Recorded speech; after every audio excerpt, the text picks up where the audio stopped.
La historia oculta de Mefiboset. Hay una historia en la Biblia que casi nadie cuenta. No aparece en los sermones más populares. No está en los libros de historias bíblicas para niños. No se menciona en los resúmenes del Antiguo Testamento. Y sin embargo, es una de las historias más cargadas de significado de toda la Escritura. Una historia que conecta traición, guerra, lealtad, vergüenza, gracia y restauración en una secuencia de eventos que parece imposible de haber sido inventada. Su protagonista no es un rey, no es un profeta, no es un guerrero famoso. Es un niño que un día estaba en el palacio y al día siguiente estaba escondido en el desierto. Un hombre que vivió décadas convencido de que no valía nada. Un personaje cuyo nombre aparece solo unas pocas veces en toda la Biblia, pero cuya historia, cuando la entiendes completa, te deja sin palabras. Su nombre es Mefiboset, y lo que le pasó revela algo sobre la naturaleza de la gracia que ningún tratado teológico puede explicar mejor que su propia vida. Hoy vas a conocer su historia completa, desde el día en que todo colapsó hasta el día en que lo imposible ocurrió. Y al final vas a entender por qué esta historia no es solo sobre él. Quédate hasta el final, porque el último bloque de este video es el que cambia todo. Para entender a Mefiboset, primero tienes que entender el mundo en el que nació. Era el nieto del rey Saúl, el primer rey de Israel, el hombre que había sido ungido por el profeta Samuel, que había liderado al pueblo en batallas, que había tenido el poder absoluto sobre una nación entera, y era el hijo de Jonatán, el príncipe heredero, el que según todas las leyes de sucesión del mundo antiguo debería haber sido el siguiente rey de Israel. Mefiboset nació en el palacio. Creció entre sirvientes, entre riquezas, entre la seguridad de saber que su familia gobernaba el reino más poderoso de la región. Tenía 5 años cuando el mundo se detuvo. La noticia llegó de los campos de batalla de Jezreel. Los filisteos habían atacado, el ejército de Israel había caído, y en medio de la derrota, algo que nadie esperaba, el rey Saúl había muerto. Jonatán, su padre, también había muerto. En un solo día, Mefiboset perdió a su abuelo y a su padre. Pero eso no era lo peor que estaba por venir. En el mundo antiguo, cuando un reino cambiaba de dinastía, lo que ocurría con la familia del rey anterior era predecible y brutal. El nuevo rey eliminaba a todos los herederos del rey anterior, no por crueldad gratuita, por política, porque cualquier descendiente vivo de la familia real anterior era una amenaza potencial al trono. Un punto de reunión para rebeldes, un símbolo de legitimidad alternativa. Los herederos de los reyes caídos no sobrevivían. Era la regla no escrita de todos los reinos del mundo antiguo, y todos en el palacio de Saúl lo sabían. Cuando la noticia de la muerte de Saúl y Jonatán llegó al palacio, el pánico fue inmediato. Una nodriza tomó a Mefiboset, que tenía 5 años, y huyó. La Biblia describe ese momento en una sola frase, pero esa frase contiene todo el terror de ese día. Y sucedió que al huir apresuradamente, se le cayó el niño y quedó cojo. Un niño de 5 años, cargado por una mujer que corre aterrorizada. Una caída que en cualquier otro contexto habría sido un accidente menor. Pero en ese momento, en esa huida con esa fractura, la vida de Mefiboset cambió para siempre. Quedó cojo de ambos pies, y en la cultura del mundo antiguo, eso no era solo una limitación física, era una marca social, una señal de debilidad, una razón más para ser considerado inútil, prescindible, invisible. Un príncipe heredero con los pies quebrados, escondido en el desierto, sin reino, sin padre, sin futuro visible. Así comenzó la vida adulta de Mefiboset. La nodriza lo llevó a un lugar llamado Lodebar. Ese nombre en hebreo significa literalmente lugar sin pastos o lugar sin palabra. Un desierto, un lugar vacío, un lugar donde nada crece. Y allí, en Lodebar, en ese lugar sin nada, Mefiboset creció. No como príncipe, no como heredero, sino como un hombre escondido, olvidado, convencido de que su única estrategia de supervivencia era no ser encontrado. Porque si el nuevo rey lo encontraba, moría. Esa era la lógica del mundo en el que vivía. Los años pasaron. David se convirtió en rey de Israel. primero de Judá, luego de todo el reino unificado. Conquistó Jerusalén, venció a los filisteos, expandió el territorio, construyó un reino que sus enemigos temían y sus aliados admiraban. David era ahora el hombre más poderoso del mundo conocido, y Mefiboset seguía en Lodebar, escondido, cojo, olvidado. Hasta que un día, sin previo aviso, sin que nada lo hiciera predecible, David hizo una pregunta. No la pregunta que los reyes hacían sobre sus enemigos, no la pregunta sobre estrategia militar o política de Estado, sino esta: ¿ha quedado alguno de la casa de Saúl a quien pueda mostrar misericordia por amor a Jonatán? Esa pregunta necesita contexto para entender su peso completo. David y Jonatán habían sido amigos en una época en que ser amigo de David era políticamente peligroso. Jonatán era el príncipe heredero. David era el pastor que el pueblo amaba, el guerrero que cantaban en las calles, el hombre que el rey Saúl odiaba con una intensidad que lo estaba destruyendo. Saúl intentó matar a David más de una vez. Lo persiguió por el desierto durante años. Envió soldados, tendió trampas, usó a su propia hija como instrumento político contra él. Y en medio de todo eso, Jonatán eligió a David, no al rey, su padre, no al trono que era suyo por derecho de nacimiento, sino a su amigo. Jonatán y David hicieron un pacto que en el mundo antiguo era una de las promesas más serias que dos personas podían hacer. Se prometieron lealtad mutua, no solo entre ellos, sino hacia sus descendientes. Y ahora Jonatán estaba muerto, y David era rey. Y nadie en la historia política del mundo antiguo cumplía ese tipo de promesas con la familia del rey vencido. Nadie excepto David. Uno de los siervos de la casa de Saúl, llamado Siba, fue convocado al palacio. David le hizo la pregunta directamente: ¿queda aún alguno de la casa de Saúl? Y Siba respondió: aún queda un hijo de Jonatán lisiado de los pies. Ese detalle, que Siba menciona la condición física de Mefiboset como parte de su respuesta, dice mucho sobre cómo el mundo los veía. No solo como amenaza política menor, sino como alguien disminuido, alguien que por su condición física era considerado todavía menos relevante. ¿Dónde está?, preguntó David. En casa de Maquir, hijo de Amiel, en Lodebar. Y David lo mandó buscar. Imagina ese momento desde la perspectiva de Mefiboset. Un mensajero del rey llega a Lodebar, no con una invitación, con una orden. El rey te manda llamar. Para cualquier descendiente de Saúl, esas palabras solo podían significar una cosa: había llegado el momento que había temido toda su vida. El nuevo rey lo había encontrado. Y ahora venía la parte que siempre llegaba en estos casos. Mefiboset llegó al palacio de David, y lo primero que hizo fue postrarse en tierra con su rostro, no como gesto de respeto, como gesto de alguien que sabe que está a merced de otro y no tiene ningún poder de negociación. Y entonces dijo algo que revela todo lo que décadas de escondite y vergüenza habían construido dentro de él. He aquí tu siervo. No, soy el nieto del rey Saúl. No soy el hijo de tu mejor amigo Jonatán, sino soy tu siervo. Un hombre que había nacido para ser rey, hablando como esclavo. Y David respondió con las últimas palabras que Mefiboset esperaba escuchar: no temas. Dos palabras que en ese contexto eran revolucionarias. No temas, porque ciertamente yo te mostraré misericordia por amor a Jonatán tu padre, y te devolveré todas las tierras de Saúl tu abuelo, y tú comerás siempre a mi mesa. Mefiboset no podía procesarlo. La respuesta que vino de él es una de las más honestas de toda la Biblia. ¿Quién es tu siervo para que mires a un perro muerto como yo? Un perro muerto. Así se describía a sí mismo el nieto del primer rey de Israel, el hijo del mejor amigo del rey más poderoso del mundo conocido. Décadas de escondite habían construido una identidad basada en la invisibilidad y la vergüenza.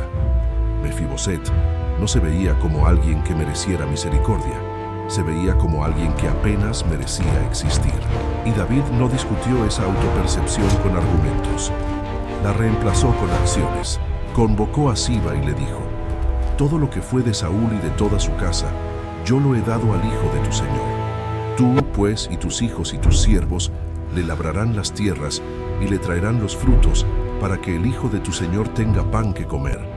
Pero Mefiboset, el hijo de tu señor, comerá siempre pan a mi mesa.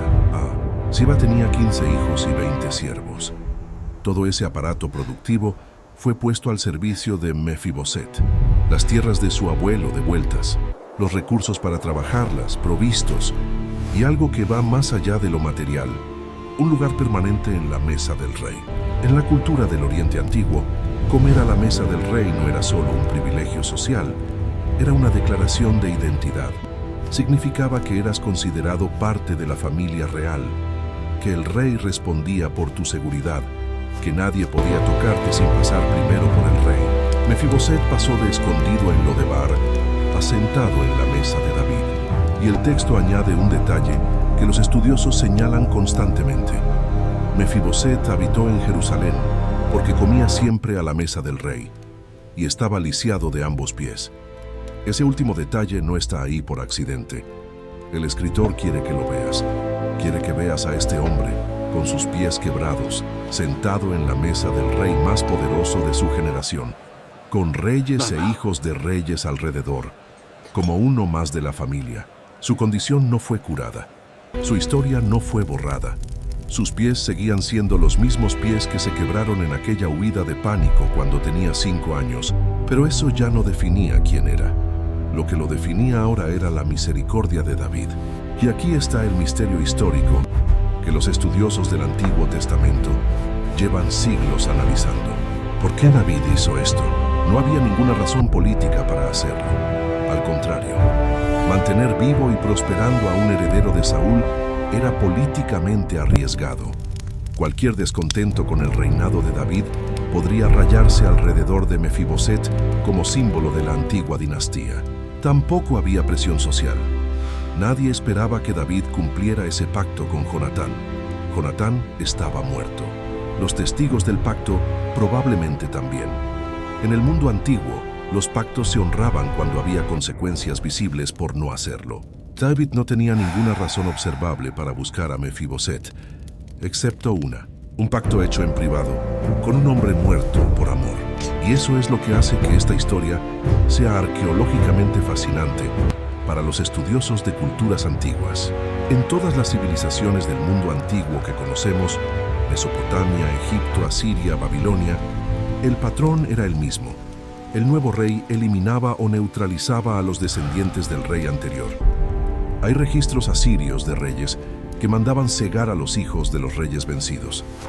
Registros babilónicos de herederos que eran convertidos en esclavos del palacio. Registros egipcios de familias reales completas que simplemente desaparecen de los documentos históricos después de un cambio de poder. Lo que David hizo con Mefiboset no tiene paralelo documentado en ninguna otra cultura de su época.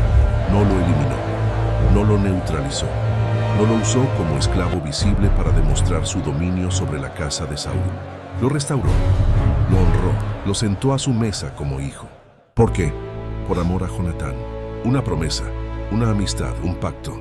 Y aquí está la capa más profunda de esta historia, la que los teólogos y académicos han explorado durante siglos. El nombre Mefiboset en hebreo tiene una interpretación que divide a los especialistas. Una de las más aceptadas lo conecta con una raíz que significa el que disipa la vergüenza o desde la boca de la vergüenza. Un nombre que parece describir no solo quién era, sino lo que su historia representa. Un hombre cuya vida entera fue definida por la vergüenza y el escondite, que vivió décadas en Lodebar, en el lugar sin nada, que se llamaba a sí mismo perro muerto, que llegó al palacio esperando la muerte y fue encontrado por gracia, no por sus méritos, no por su posición, no por lo que podía ofrecer, sino por el amor de alguien a quien él nunca conoció, expresado a través de una promesa que sobrevivió a la muerte, a la guerra y al tiempo. La historia de Mefiboset tiene un capítulo final que muchos no conocen.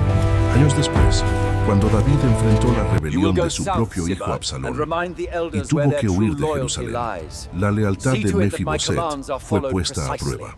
Siba, el siervo que administraba las tierras de Mefiboset, fue a encontrarse con David en su huida. Le llevó provisiones, asnos cargados de comida y vino. Y cuando David preguntó por Mefiboset, Siba respondió con una acusación. Se quedó en Jerusalén porque dijo que hoy la casa de Israel le devolverá el reino de su abuelo. Era una acusación de traición, de oportunismo político. David, en medio de la crisis, en la confusión de la huida, creyó a Siba y le dio todo lo que era de Mefiboset. Pero cuando David regresó victorioso a Jerusalén, Mefiboset salió a recibirlo. No se había cortado el pelo ni lavado la ropa desde el día en que David huyó. Era el señal de luto y angustia de alguien que había estado sufriendo durante toda la ausencia del rey. David le preguntó directamente, ¿por qué no fuiste conmigo? Y Mefiboset respondió con la historia real. Siba lo había engañado. Le había prometido preparar un asno para que pudiera seguir a David, y nunca lo hizo. Mefiboset, con sus pies inválidos, no podía seguir al rey sin ayuda. Y Siba, su propio administrador, lo había traicionado. Y entonces Mefiboset dijo algo que detiene el tiempo. Después de que David le explicó que la tierra tendría que dividirse entre él y Siba, Mefiboset respondió, que él tome todo, ya que mi señor el rey ha regresado en paz a su casa. Todo. Que Siba se quede con todo, no porque no importara, no porque las tierras fueran insignificantes, sino porque para Mefiboset el hecho de que David hubiera regresado era suficiente. La misericordia del rey ya era más de lo que él alguna vez esperó tener. Un hombre que se había llamado a sí mismo perro muerto había llegado al punto en que la sola presencia del rey que lo había restaurado valía más que todas sus posesiones. Eso no lo produce la prosperidad, eso solo lo produce haber estado en Lodebar, haber vivido en el lugar sin nada y haber sido encontrado por gracia cuando no había ninguna razón para ser encontrado. Hay algo en la historia de Mefiboset que trasciende el siglo X a.C., que trasciende la cultura del Oriente Antiguo, que trasciende incluso el contexto específico del reino de David. Es la imagen de alguien que vive escondido, convencido de que su condición lo hace indigno, que ha pasado tanto tiempo en Lodebar, en el lugar sin nada, que ya ni recuerda que una vez nació para algo diferente, que llega ante el poder que teme, esperando lo peor. Y recibe lo que nunca imaginó posible, no porque lo mereciera, sino porque alguien hizo una promesa mucho antes de que él naciera, una promesa de amor y lealtad que sobrevivió a la muerte del que la hizo y que se cumplió en el momento menos esperado, de la manera menos predecible. La pregunta que esta historia deja en el aire es una que cada persona que la escucha tiene que responder por sí misma. ¿En qué Lodebar has estado viviendo tú? ¿Qué es lo que te hizo creer que eras un perro muerto? ¿Qué caída, qué fractura, qué huida te dejó escondido en un lugar sin nada? ¿Cuánto tiempo llevas convencido de que la misericordia es para otros, no para ti? La historia de Mefiboset dice que hay un rey que hizo una promesa, que esa promesa no venció, que no importa cuánto tiempo llevas en Lodebar, que la mesa ya está puesta y que la misericordia que te espera no es proporcional a lo que has hecho, es proporcional al amor de aquel por quien fue prometida. Eso es lo que David hizo por Mefiboset, no por sus méritos, por amor a Jonatán. Y es la imagen más poderosa de la gracia que existe en todo el Antiguo Testamento. Un niño que cayó en la huida, un hombre escondido en el desierto, un rey que lo buscó cuando nadie lo esperaba, una mesa donde siempre hay un lugar. Si esta historia te habló hoy, si algo de lo que escuchaste resonó con lo que estás viviendo, suscríbete al canal y activa la campanilla. Cada semana exploramos estas historias con la profundidad que merecen. La próxima historia que vamos a contar está conectada directamente con lo que acabas de ver. La historia de otro hombre que vivió décadas en el desierto, convencido de que Dios lo había olvidado, y lo que pasó cuando el silencio terminó. No te la pierdas. Nos vemos ahí.